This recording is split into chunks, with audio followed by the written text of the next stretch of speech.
really coming along with the harmonies. That was good. Yeah. I'm Richard Watts. I'm Carl Painter.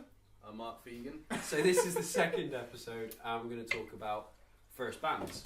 Yeah. Yeah. Okay, So, I mean, that's the next step, isn't it? Yeah. After you start playing an instrument. Yeah. Once you get your craft a little bit, you know. You want to be in a band. Yeah. That's why people start. Yeah. I mean, if you didn't want to be in a band, why would you play guitar, or bass, or drum? Playing guitar. You want to be in a band? No. I just want to busk in the street. First bands. I don't know. I can't like pinpoint and go like that was my first band. I guess my first band was with Toad, who we aforementioned previously. When because we were like really good mates in school, primary school, and we started getting into music at the same time. And I think he was the first person who I properly shared that musical interest with. You know, you find like people who also like playing music, and I can't remember what we used to play, just like random stuff. And was it just the two of you then? Just the two of us. Oh, right. We didn't really have a lot of mates.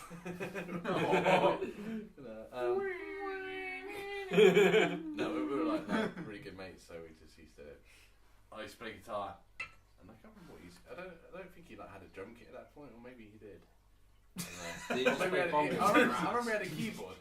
Like, so I think he's playing like No, I think he used to play this like piano, like a keyboard, because he used to be able to do that as well. And he's just playing Fegan's ass. Yeah, he's playing your ass like bongos. And that, I think that was the official first bit. I don't think you can count that, like two mates twatting around when you in primary school. Yeah, I mean, if you count that, then it was me and Becky was my first band. And exactly. I don't count that. That wasn't the first band. That was the first sort of musical experience. We used to have like family sort of jams, which sounds quite weird, but my uncle's a drummer, so we'd come down. He had a kit much similar to your first electric kit. Yeah, I remember. With like I think his was the even more retro version of that. Really? Yeah, the Mac 1. Like I remember that. I remember being blown away by that as a kid, thinking like, that's a drum kit, but it's in a fucking box. Yeah. It's great. Because when you're a kid, you don't really care how it sounds. You're like, that's cool. He's you're not drums. there like, it just doesn't sound like a proper snare. Like, like, that's cool. And I think that was our first jam experience, because like him, my uncle, my dad, and my brother, who's more experienced, at guitar at that point, was playing, and then I sort of like tag along with the shitty guitar, trying to be one of the band, and I think that was the first thing, playing with other musicians. Yeah. Cool. Alex, you know Alex Chartier? Yeah. School. We used to like kind of make bands, like have like a little, like quite a few incarnations. There was nothing like solid there. Like we'd go out and gig as this lineup. We just used to like. He had like a really sweet jamming room. So he had that like drum kit, and he used to buy like loads of random music gear. Like he had like a really nice Fender amp, and, like an organ in there. He just had like this room on the side of his house just dedicated to jamming and stuff. And this is like probably in the teens now, getting into, and we just used to like just jam and make music and have like random. We had like a few sort of random bands, but nothing that really like took off to the extent of like gigging. Yeah. How did your bands end? Obviously not Out of Grammar. We'll cover that one day. They just kind of fizzled out, I guess. It wasn't like a dramatic. Do you want to meet up this week? It wasn't even that like. Nah, I don't want to meet up. It was, I don't know, just different things take over. Yeah. Well, my first band was formed before we learned instruments, which is a good one. Oh yeah. We hadn't even started playing instruments at that point, and that was with Kerry on bass. Homer was supposed to be on keyboard. Luke Homer was supposed to be on keyboard, and Chris Ranson on guitar. So it's the four of us, and we got together, and it just really went to pot real quick.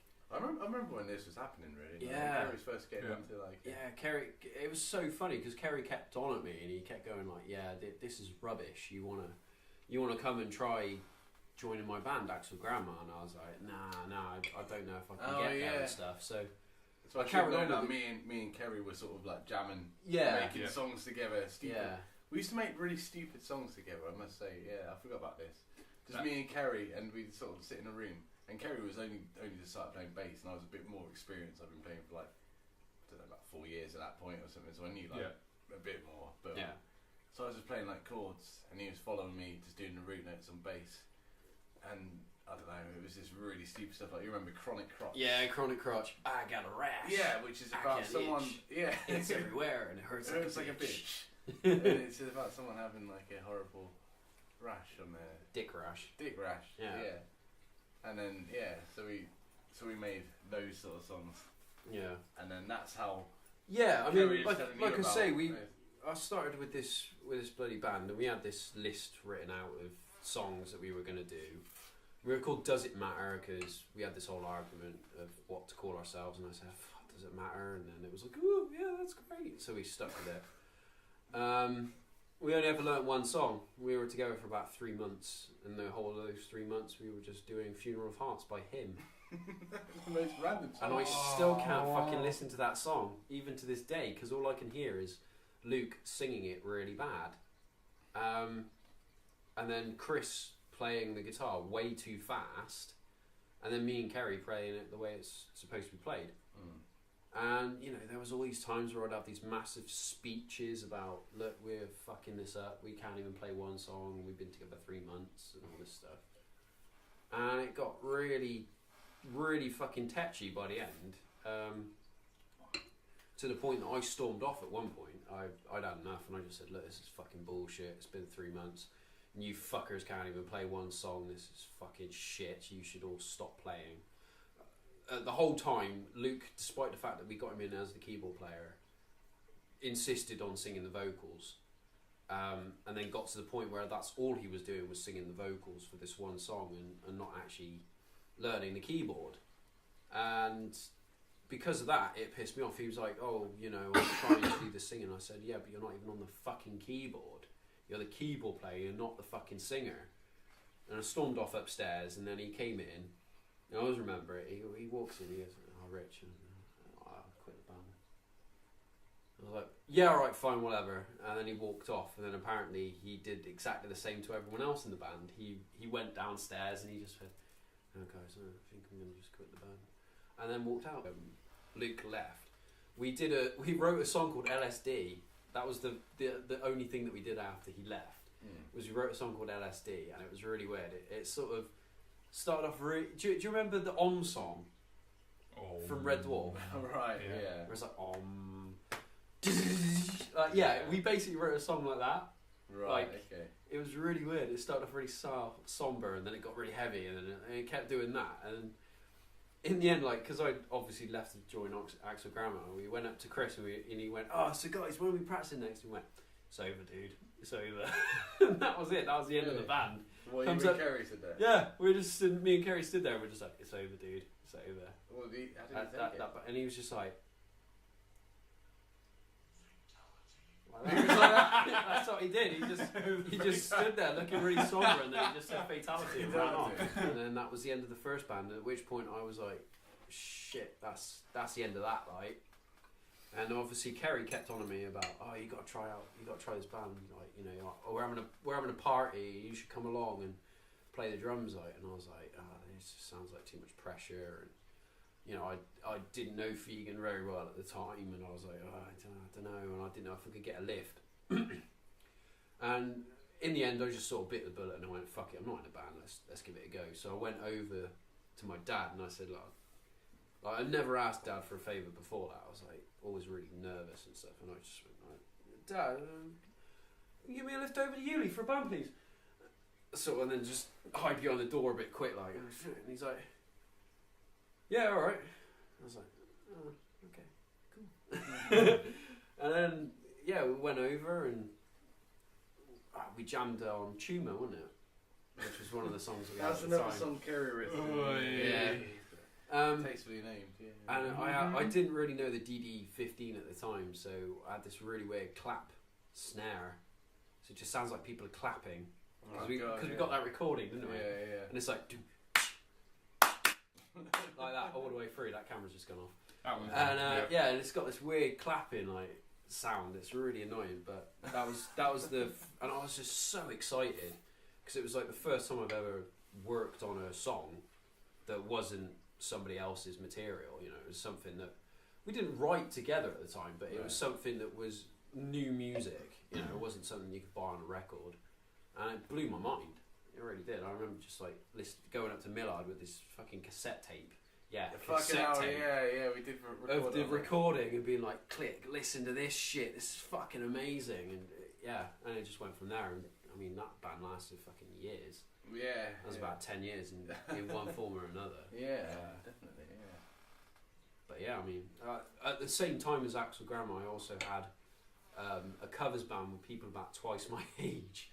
I mean, I was about 17 at the time, and they were all in their 30s, 40s, and they were called Stiff Nuts, and they just lost their drummer, and they were friends with my dad, and he sort of introduced me basically. I remember because I was really excited about music at the time and live music, and my dad would go off to these practices.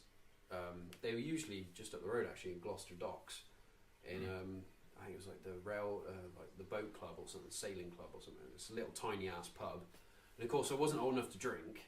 I had no money of my own, so I always just like sort of just sat there and waited for my dad to buy me a pint. And and they sort of, you know, got to a point where this band turned up, this Stiff Nuts, and they were like, we're, you know, our drummer's left, is on about, you know, going because he's crap, so we want to get another guy in. And my dad's like, well, you know, my son can do it for you. And I was like, what? I've only been playing like 2-3 months at the time.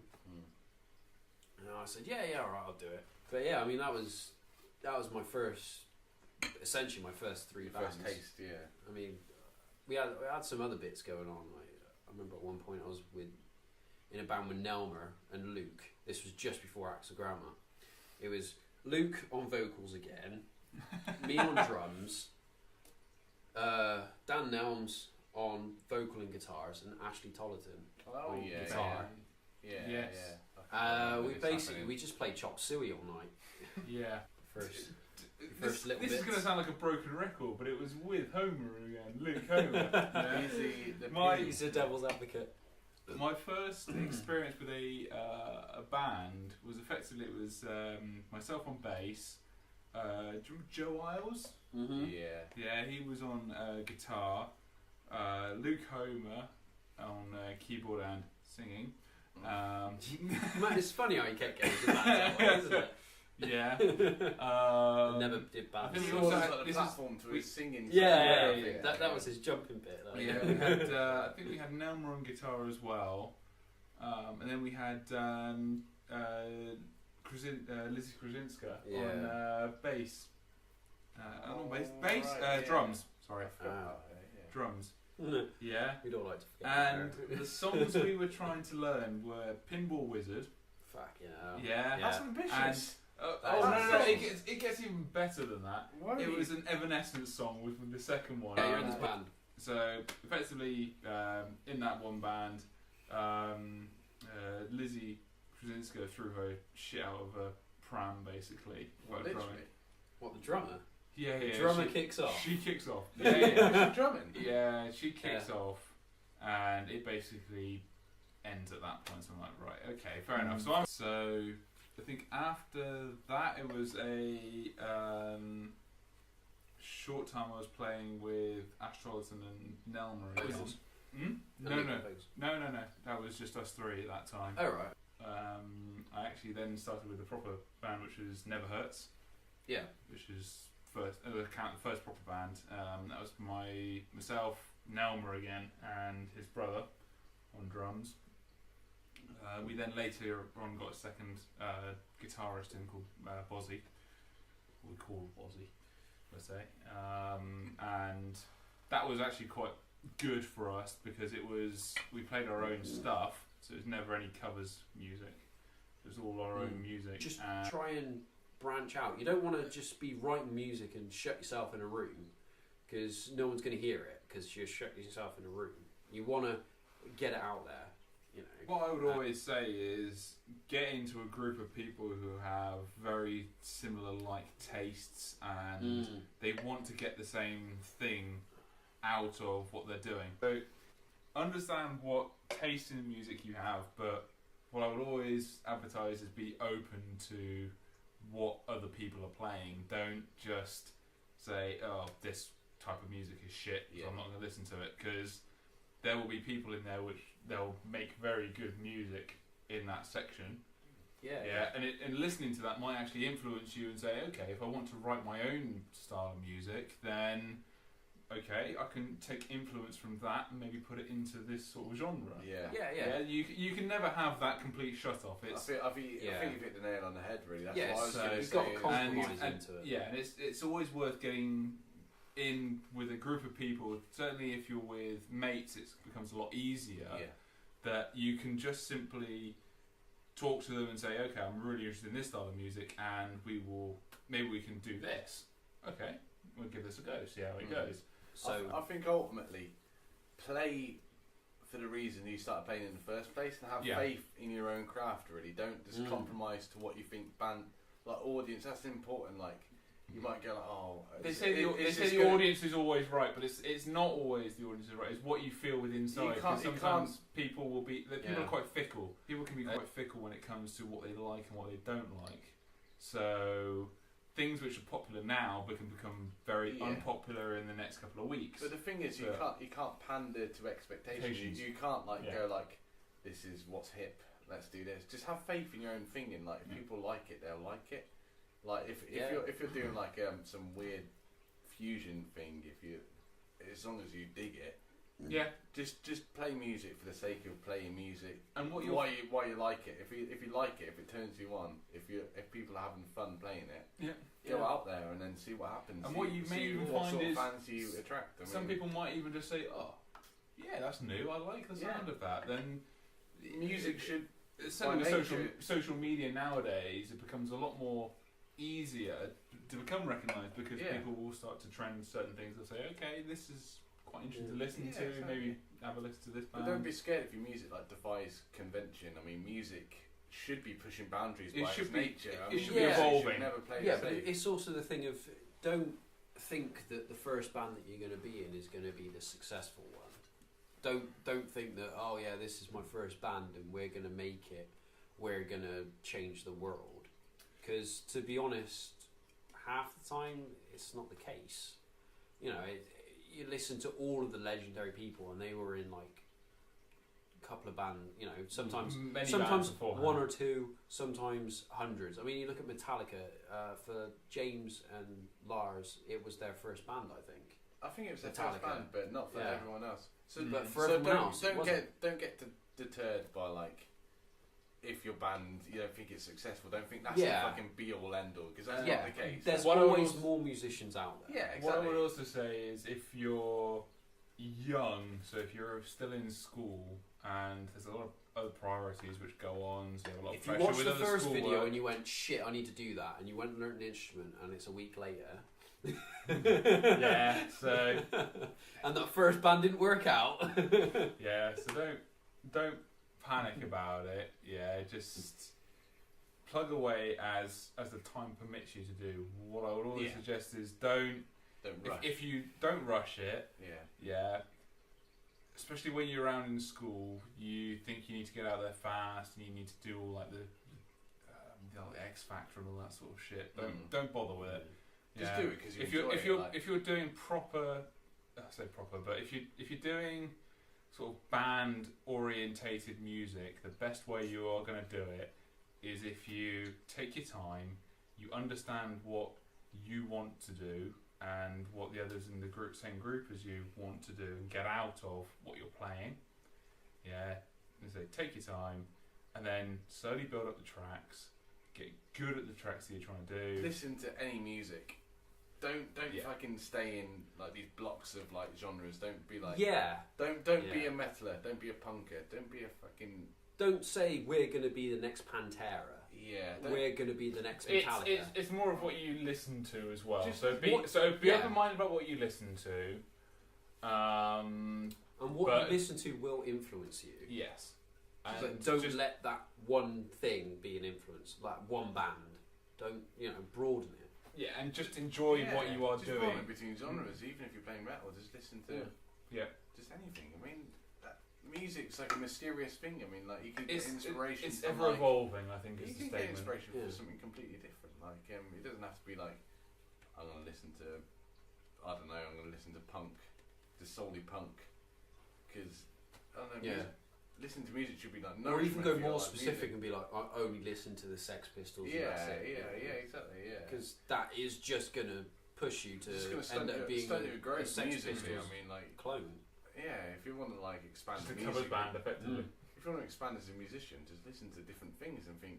You pick up different ideas, different ways of making music. I mean, even if it's something like real you haven't even listened to before, just listen to it. Just give it a go.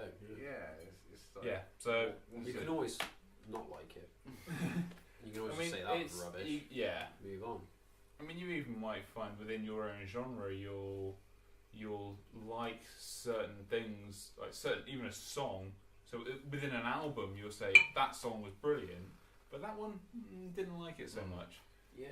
They So take different flavours. yeah, Yeah, I precisely, mean, so. a good instance is Coheed and Cambria. Welcome Home. Love that song. Don't like any of their other stuff. Any of it. But that song, I was listening to that fucking all the time at one point. Yeah. So I think basically, first band, don't get disheartened. don't panic Keep at about it. it. Just keep You going. And if can you do don't, it. and if you don't like And it, you can do it. No, that one's off. That one's That off. one's I think you that one's can't off. do it. You're You asleep. can do it. You can do it. Yeah. You can do it. See? Hello there. Hope you enjoyed the video. Although if the last one was anything to go by, you probably didn't. But you know, there's only 6 of you. Come on, just sort it out between you. If you did, however, like, comment, subscribe, share, notification button. Put a towel on your head and cover it in whiskey, and then inhale the whiskiness whilst screaming Raw Productions from your bedroom window, which, I don't know, might be on the 2nd floor, might be on a 3rd, might be on a 12th, I don't know, you might be living in a flat or something. I don't know, I'm not a gymnast. They know those things, right? Okay, bye, Z's.